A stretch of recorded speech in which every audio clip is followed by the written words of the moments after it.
O que estamos vendo no caso do tenente-coronel Rodrigo Bezerra Azevedo não é justiça. É um experimento de poder. Um militar das Forças Especiais, com folha de serviços prestados à pátria, está preso há mais de um ano sem uma única prova material concreta contra ele. A acusação se sustenta em narrativa, suposição e construção política. Trata-se, na prática, da maior perseguição judicial recente contra militares patriotas e conservadores, transformando um oficial altamente treinado em símbolo de uma cruzada ideológica que tenta criminalizar não apenas um homem, mas todo um segmento das Forças Armadas associado à direita. Quando olhamos os números friamente, a gravidade salta aos olhos. Mais de um ano de prisão preventiva, sem sentença, sem condenação. 0 provas concretas encontradas após buscas, apreensões e investigação. Nenhuma arma, nenhum plano operacional, nenhum documento que comprove participação em qualquer ação golpista. E ao redor de tudo isso,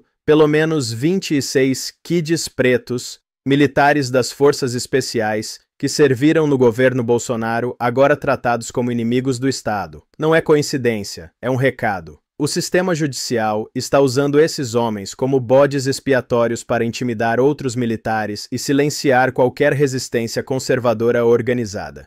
Os chamados kids pretos não são milicianos, nem aventureiros. São a elite das Forças Especiais do Exército Brasileiro. Uma tropa criada em 1957, com cerca de 2.500 militares altamente treinados. Esses homens passam por um funil quase desumano. Curso básico paraquedista, curso de ações de comandos, curso de forças especiais, além de testes exaustivos de resistência física, mental e psicológica. São especialistas em operações especiais, guerra irregular, contra-terrorismo, reconhecimento especial e missões sigilosas em ambientes hostis. O apelido Kid Preto vem dos gorros pretos usados em determinadas operações. Hoje, essa tropa, que deveria ser orgulho nacional, está sendo tratada como se fosse uma quadrilha. Não porque mudou seu caráter, mas porque mudou o clima político no país. Esses militares são formados em alguns dos centros mais avançados de treinamento do Brasil. Em Niterói, o Centro de Instrução de Operações Especiais oferece formação tática de altíssimo nível. Em Goiânia, o Comando de Operações Especiais coordena estratégias e treina tropas para atuação complexa. Em Manaus, a 3ª Companhia de Forças Especiais especializa operadores em selva e terreno hostil. Ou seja, não estamos falando de improvisados, estamos falando de profissionais que dedicaram a vida inteira à defesa nacional. O que se faz agora é uma inversão perversa. Transformar os melhores defensores da pátria em réus de um roteiro político mal escrito.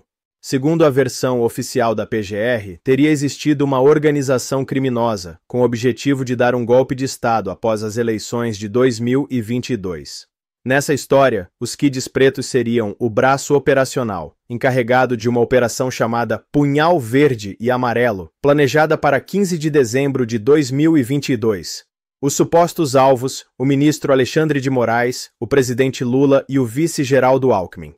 Fala-se ainda em uma Operação Copa 2022, em que militares teriam usado celulares anônimos com codinomes de países para monitorar autoridades. Bonito para a manchete, vistoso para a narrativa política. Mas vem a pergunta central: onde estão as provas materiais? Onde estão armas, planos operacionais, ordens escritas, logística preparada? A resposta é simples: não existem. O que existe são delações frágeis, interpretações forçadas de localização de celulares e leitura política de conversas de WhatsApp. Dentro dessa narrativa, o tenente-coronel Rodrigo Bezerra Azevedo é apontado como o codinome Brasil, supostamente responsável por monitorar Alexandre de Moraes no dia 15 de dezembro de 2022.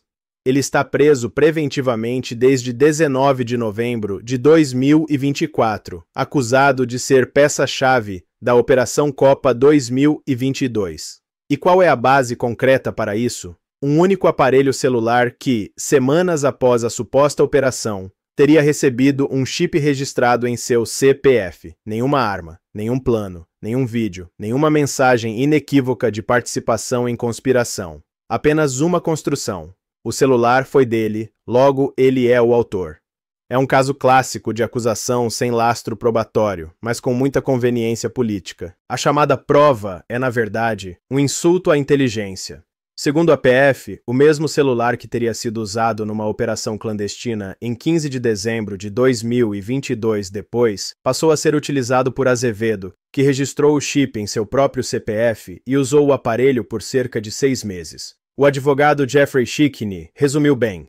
Então, um FE ficou 6 meses com um celular que foi utilizado em uma ação clandestina e colocou o seu CPF nesse celular. Quanta infantilidade! A explicação da defesa é muito mais plausível. Esse aparelho foi plantado ou deixado no Comando de Operações Especiais, e ao assumir funções no local, Azevedo o pegou como um telefone de uso institucional, sem qualquer conhecimento de eventual uso anterior criminoso. O que a acusação chama de prova é, na prática, um castelo de areia. A defesa apresentou provas documentais robustas da inocência de Azevedo, e elas foram simplesmente ignoradas ou minimizadas. No dia 15 de dezembro de 2022, data em que ele teria monitorado Moraes, Azevedo estava em Goiânia, comemorando o próprio aniversário com a família. Há registros de compras, pedido de jantar pelo aplicativo Spoleto, pagamentos no cartão, tudo demonstrando sua presença na cidade. Além disso, há passagens aéreas, conversas de celular e comprovação de serviço indicando que ele estava em outros locais nos momentos-chave apontados na denúncia. Em parte do período investigado, ele estava inclusive de férias na Espanha com a família. Tudo documentado. Para completar, o celular jamais passou por perícia técnica oficial completa, e a defesa não teve acesso aos dados integrais. E após sua prisão, nada de concreto foi encontrado. Nenhuma arma, nenhum documento, nenhuma logística de golpe.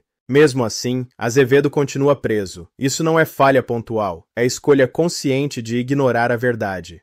A situação fica ainda mais grave quando entra em cena Mauro Cid, o delator tratado como rainha das provas pela acusação. Durante a audiência, o advogado Jeffrey Schickney perguntou diretamente a Mauro Cid sobre o suposto envolvimento de Azevedo. Cid negou que ele estivesse presente nas reuniões mencionadas na denúncia e, quando questionado sobre o papel de Azevedo nos fatos investigados, respondeu apenas: "Desconheço". Ou seja, a principal testemunha da acusação, aquela em cujo depoimento todo o inquérito foi construído, admite não saber de nada sobre a participação do coronel Rodrigo. Se o delator central não conhece o papel do acusado, sobre o que estamos falando? Não é mais investigação. É perseguição política com roupagem jurídica.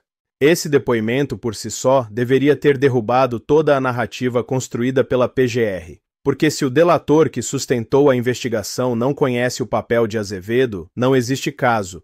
Existe perseguição, não existe prova, existe presunção ideológica, não existe acusação, existe um alvo político escolhido previamente.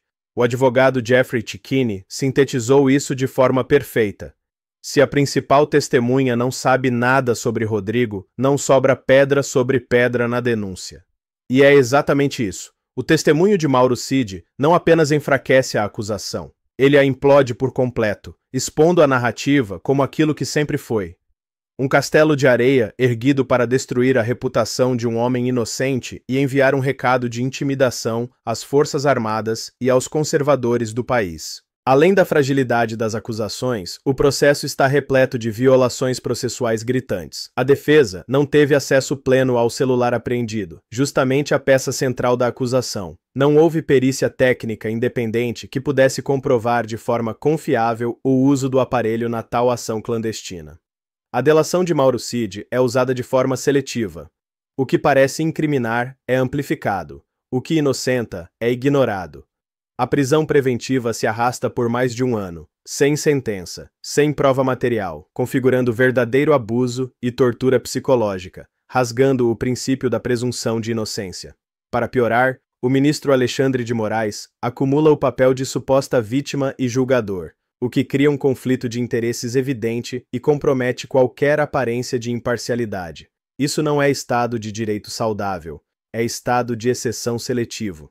A delação de Mauro Cid, tratada como verdade absoluta pela mídia e pela PGR, é um mosaico de contradições, versões alteradas e omissões. Ele já mudou a narrativa diversas vezes, foi confrontado por inconsistências e, em vários momentos, descreveu reuniões entre militares apenas como conversas de bar ou confraternizações.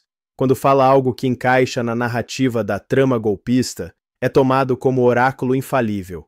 Quando diz que não conhece o envolvimento de certos militares, como Azevedo, de repente deixa de ser relevante. Isso não é busca honesta da verdade, é uso político de uma delação para construir um enredo pré-determinado.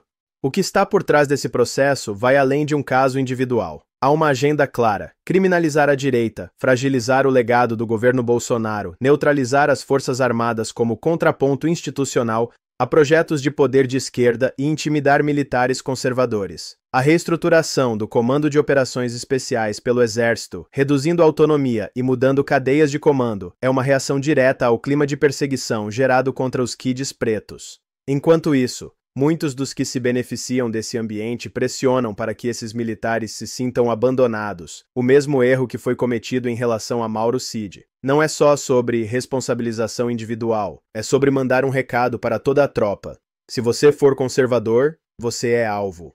Se o coronel Rodrigo Bezerra Azevedo não for absolvido, este caso entrará para a história como um dos maiores erros judiciais do Brasil e como um marco da perseguição aberta a militares e à direita conservadora. Defender sua absolvição não é passar pano para crime, é exigir que qualquer condenação seja baseada em prova concreta, não em narrativa política. Estamos falando da defesa de valores que sustentam uma nação livre: família, liberdade individual, responsabilidade pessoal, livre mercado, respeito à tradição e Estado de Direito. Se hoje um oficial das Forças Especiais pode ser mantido preso por mais de um ano sem provas materiais, amanhã qualquer cidadão comum pode ser o próximo alvo. Por isso, a luta não é apenas jurídica, é moral e civilizacional. A defesa do coronel Azevedo é, no fundo, a defesa do direito de todos nós de não sermos esmagados por um sistema que trocou justiça por ideologia.